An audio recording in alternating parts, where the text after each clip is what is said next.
Okay, kid, today you have learned about 2 Samuel 16, verses 5 through 13. What did you learn today? Well,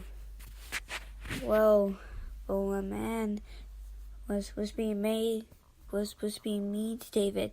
You murderer. That's what he said, right? Right. You man of bloodshed, you murderer.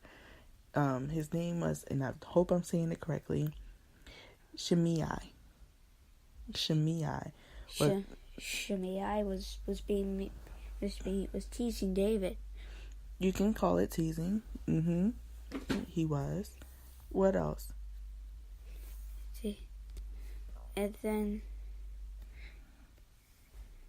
David's friend said I'll rip your head off. But then David said no. David did say no, right? Right. That is exactly what happened.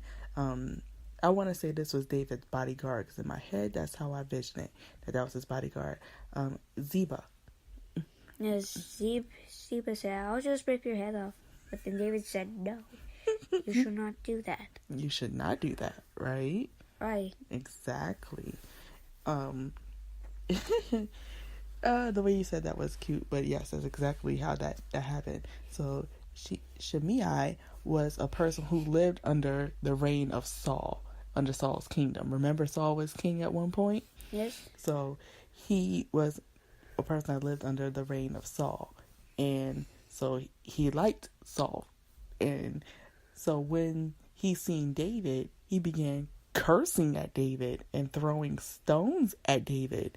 And you're right, Ziba, David's bodyguard, wanted to get rid of Shimei, right? Because you disrespecting the king. Like, David's the king now, and you calling him a murderer, and that's why Absalom is going to be king. He's going to kill you. You are a man of bloodshed, and he's going off at David, right? Throwing stones at them and everything, right? And so you're right. Ziba said, "I'll take his head off." David's like, "No, that's not what we're going to do," right? Right. And David said that for two reasons, and he mentions it. He says, one, what if the Lord is the one who is allowing and sent this person to say these things to me? Number one. Number two, if this is not God's will to test David in that way, because God could have sent this person as a test.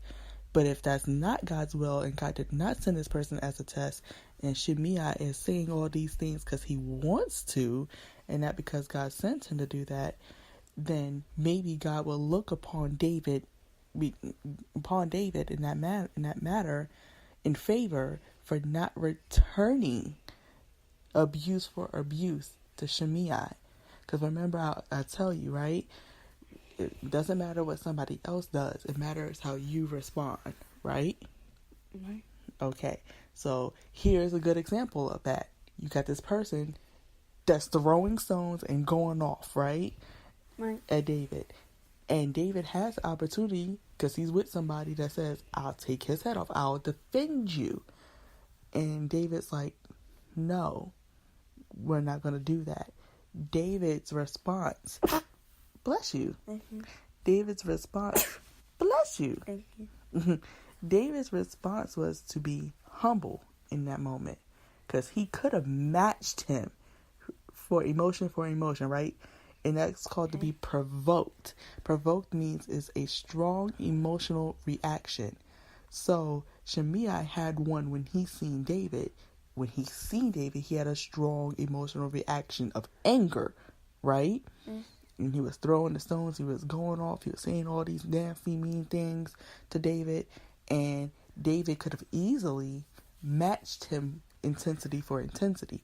He could have easily gotten mad and did the very same thing back to Shimei, right? But David said, no, I'm not going to do that.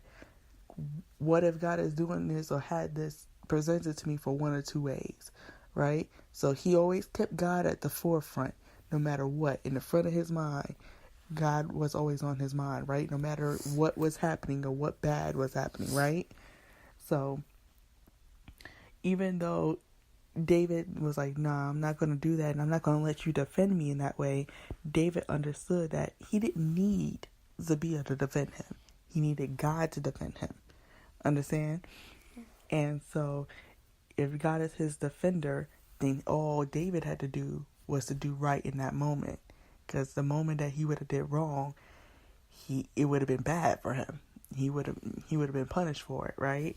So there are many times that we will be tested with suffering. Because in that moment, David was suffering. He was suffering because he was running from Absalom, right? He was running away from Absalom, and then he got this man in his face, disrespecting him, and throwing stones at him. So this was not a good time for David, right? This was not a good time for David. But there are many times where we will be tested with suffering, but it's how you respond to the suffering. See how David in this moment was patient, right? And he was just like, I'm gonna be cool in this moment. I'm gonna keep my cool, right? I'm not gonna act angry. I'm not gonna do things that I know I should not do, even though I feel really bad, and I know this is a bad time, and I know this does not feel good. I'm not going to respond the way I feel, but I'm going to respond the way that I know. And what I know is God is defending me through this, and I'm not going to go through this much longer. I know I don't have to go through this for long, right?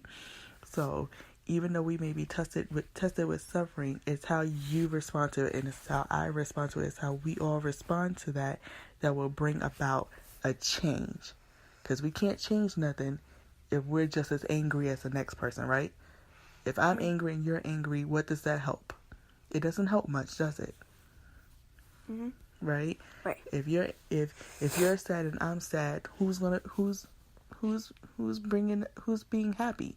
Nobody, right? Right. Nobody's helping the other person, right? We're just both sad together, right?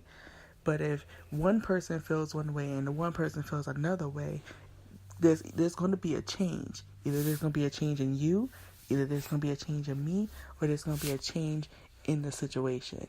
Understand? Yes. Kobe, great job today.